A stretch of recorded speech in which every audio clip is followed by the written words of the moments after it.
Welcome to A Year of War and Peace. I'm your host, Brian E. Denton. A Year of War and Peace is a daily, year-long, chapter-by-chapter reading of and meditation on Leo Tolstoy's epic novel, War and Peace. In these videos and podcasts, you'll be treated to a free reading of one chapter per day of the novel, plus a reflective essay I've written individually tailored to that day's chapter. These readings are offered for free, though if you'd like to support me, you can do so in one of three ways. First, you could purchase my ebook, A Year of War and Peace.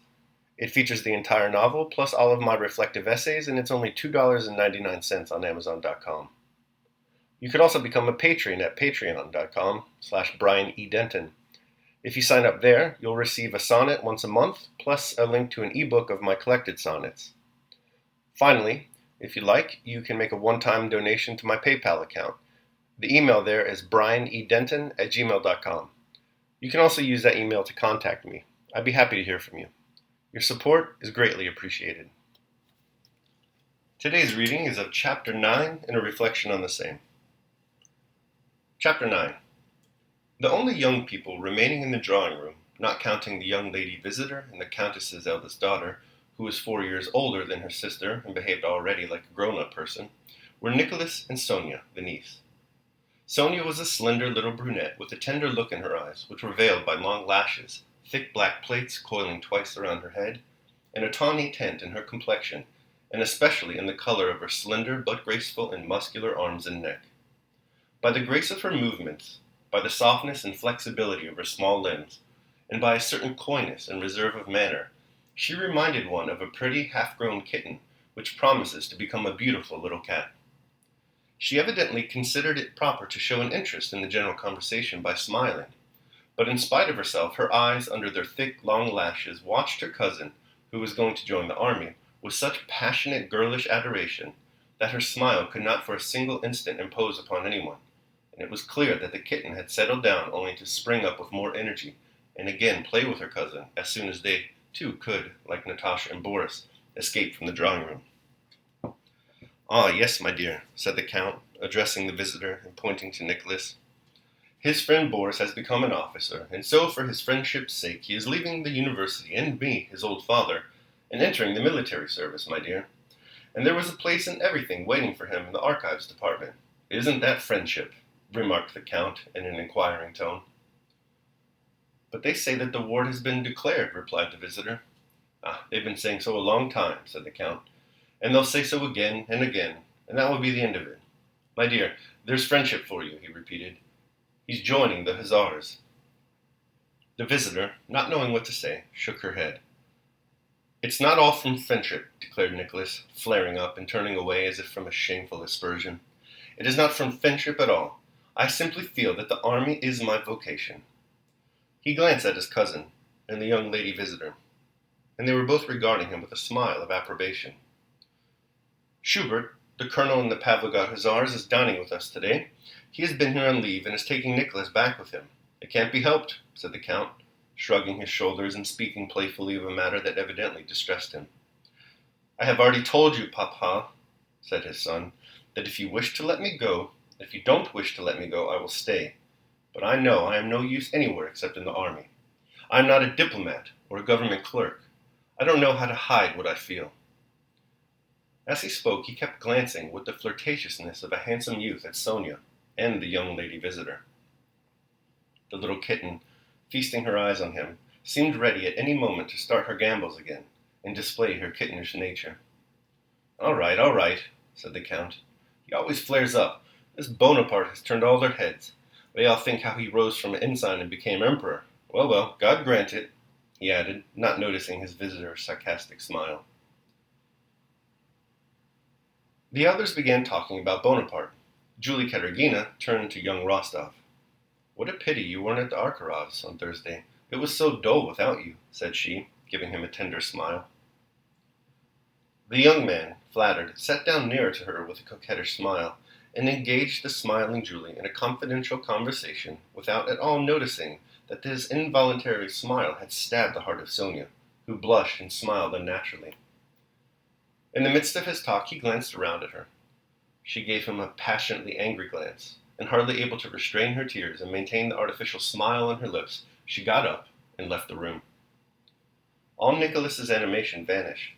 He waited for the first pause in the conversation, and then with a distressed face left the room to find Sonia. "How plainly all these young people wear their hearts on their sleeves," said Anna Mikhalovna, pointing to Nicholas as he went out. "Cousinage is a dangerous neighborhood," she added. "Yes," said the Countess, when the brightness these young people had brought into the room had vanished, and as if answering a question no one had put, but which was always in her mind. "And how much suffering, how much anxiety one has to go through that we might rejoice in them now. And yet really that anxiety is greater now than the joy. One is always anxious, especially just at this age, so dangerous both to boys and girls." "It all depends on the bringing up," remarked the visitor. "Yes, you're quite right," continued the Countess.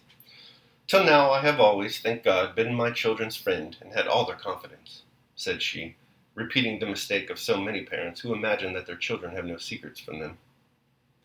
"I know I shall always be my daughter's first confidant, and that if Nicholas, with his impulsive nature, does get into any mischief, a boy can't help it, he will all the same never be like those Petersburg young men."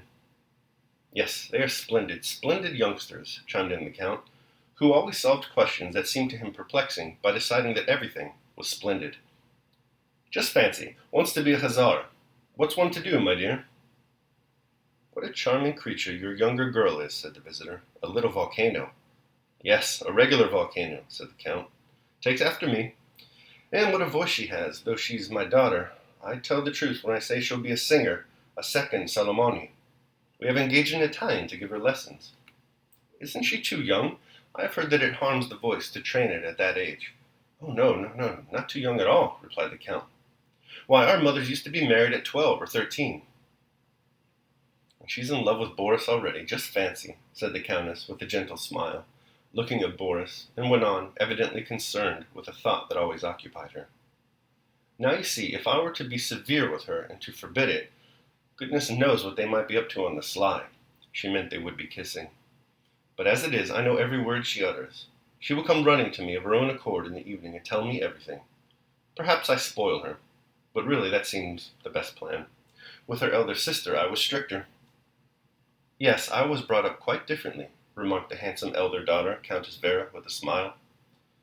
But the smile did not enhance Vera's beauty as smiles generally do. On the contrary, it gave her an unnatural and therefore unpleasant expression. Vera was good-looking, not at all stupid, quick at learning, and well brought up, and had a pleasant voice. What she said was true and appropriate, yet, strange to say, everyone, the visitors and Countess alike, turned to look at her as if wondering why she had said it, and they all felt awkward. "People are always too clever with their eldest children, and try to make them something exceptional of them," said the visitor. "What's the good of denying it, my dear? Our dear Countess was too clever with Vera," said the Count. "Well, what of that? She's turned out splendidly all the same," he added, winking at Vera. The guests got up and took their leave, promising to return to dinner. "What manners! I thought they would never go," said the Countess, when she had seen her guest out. All right, that concludes my reading of Chapter 9. We'll now be reading my reflection on the same. A Year of War and Peace, Day 9. Nick Fit. Of the Rostov children and their friends, only Nicholas, Sonia, and Vera remain in the drawing room. Sonia is Nicholas's cousin, and as Anna Mikhalovna and Countess Rostova lament later in the chapter, the two are cousin-crushing on each other pretty hard. Vera is Nicholas's older sister. Nobody in the novel really pays much attention to Vera, though, and you probably don't have to either. Count Rostov takes the opportunity in today's chapter to jovially jibe Nicholas a bit about Nicholas's decision to join the Hussars like his friend Boris. This is a sore topic for Nicholas. He flares up instantly in frustration and defends his decision. He only comes down when his father assures him that he's only joking, and then he relaxes further when Julie Karagina, a young pretty guest at the party, flirts with him. He flirts back. It's now Sonia's turn to be upset. She rushes from the room, but only after stabbing Nicholas with an angry look, communicating both her jealousy and her disregard for the potential genetic disorders arising from consanguineous union. So, all things considered, it's a pretty good party. If you're someone who is easily upset and prone to frustration and anger, then you might want to pay particular attention to Nicholas Rostov in this novel.